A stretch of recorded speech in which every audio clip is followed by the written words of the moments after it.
नमस्कार दोस्तों, स्वागत है एक बार फिर से आप सभी का भारत दस्तक के ऊपर। दोस्तों, बड़ी खबर निकल कर आ रही है।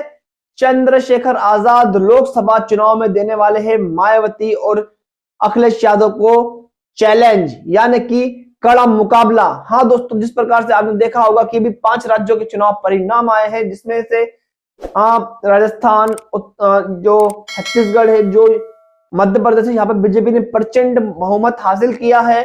तेलंगाना में कांग्रेस जीती है, मिजोरम में अन्य पार्टी जीती है। लेकिन हम तीनों जो हिंदी पट्टी के राज्य है, राजस्थान और मध्य प्रदेश की बात करें तो यहाँ पर आजाद समाज पार्टी चुनाव लड़ी थी, जिसमें इन चुनावों के रिजल्ट के बाद, चुनाव के परिणाम के बाद चंद्रशेखर का कद बढ़ गया है। जहां लोग केवल बहुजन समाज के तौर पर बसपा और सपा को ही वोट देते थे, यादवों के नाम पर सपा को वोट देते थे, लेकिन अब बहुजन समाज के लोग इस बार चंद्रशेखर को भी पसंद कर रहे थे और चंद्रशेखर को भी भरपूर वोट मिला है। हालांकि उन्होंने कोई सीट तो हासिल नहीं करी है, नहीं मध्य प्रदेश में, नहीं राजस्थान में, लेकिन वोट शेयर उनका जरूर बढ़ा है। भाई बसपा की बात करें तो बसपा का मध्य प्रदेश में पहले 2 सीटें थी, इस बार 0 सीटें आई है, यानी कि 0 सीटें आई है। भाई राजस्थान में पिछले चुनावों में 6 सीटें थी, इस बार वहां पर केवल 2 सीटें आई है। तो बसपा का तो वोट परसेंटेज भी घटा है और सीटें भी घटी है। भाई चंद्रशेखर का कद बढ़ा है।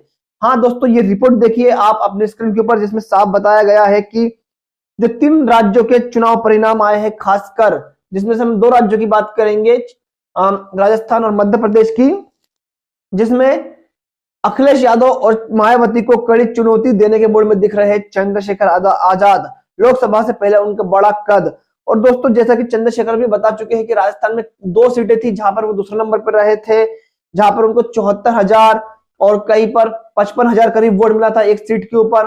वही दोस्तों, राजस्थान मध्य प्रदेश की सेवड़ा सीट में वो उन्होंने 30% 30,000 तक वोट हासिल किए थे।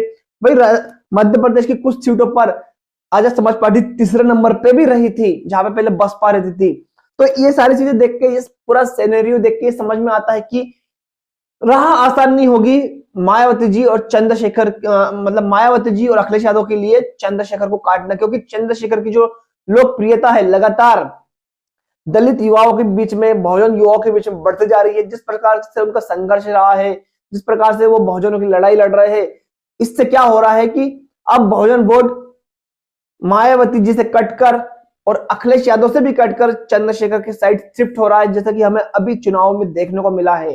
दोस्तों, अखिलेश यादव से भी ज्यादा वोटें चंद्रशेखर आजाद की पार्टी ने मध्य प्रदेश के चुनाव में लिया है। अब यूपी में हो सकता है कि बड़ा फैक्टर साबित हो सकते हैं चंद्रशेखर आजाद, और ऐसा हम नहीं, कई मीडिया रिपोर्ट बता रही है, कई आर्टिकल्स बता रहे हैं बड़े मीडिया संस्थानों के, कि चंद्रशेखर आजाद का कद भी बड़ा है और पॉलिटिक्स के तौर पर, या फिर कह लीजिए राजनीतिक जमीन जो चंद्रशेखर तलाश रहे थे, उसकी न्यू इन चुनावों में पड़ गई है। उनकी पार्टी ने भी अपना दमखम दिखाया है, यानी कि आजाद समाज पार्टी या भीम आर्मी कह लीजिए, उन लोगों ने भी अपना दमखम दिखाया है। और अब आने वाली जो पॉलिटिक्स होगी वो चंद्रशेखर के आगे पीछे इर्द गिर्द घूमती रहेगी, ऐसा भी कई मीडिया रिपोर्ट्स के हमें पता चलता है और मीडिया रिपोर्ट से हम आपको बता रहे हैं। तो दोस्तों, आप क्या कहते हो कि आने वाले जो लोकसभा चुनाव है 2024 के, उसमें चंद्रशेखर क्या बड़ा फैक्टर साबित होंगे, या फिर आप ये भी बता सकते हो कि चंद्रशेखर क्या किसी से गठबंधन करके चुनाव लड़ेंगे, जैसे कि इंडिया गठबंधन अभी बन रहा है बहुत बड़ा सा, हालांकि उसमें भी बहुत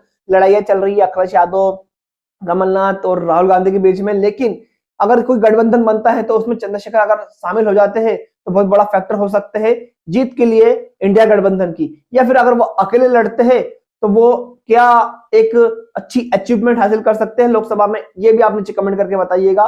तो दोस्तों, क्या आपको भी ऐसा लगता है कि वाकई अब बहुजनों ने अपना नया विकल्प चुन लिया है, समाजवादी पार्टी हो, बसपा हो या अन्य बहुजन पार्टियां है, उसको छोड़कर अब लोग चंद्रशेखर को पकड़ रहे हैं, उनके साइड जा रहे हैं, उनका झुकाव हो रहा है? तो आप क्या कहते हो नीचे कमेंट करके अपनी राय जरूर दीजिएगा।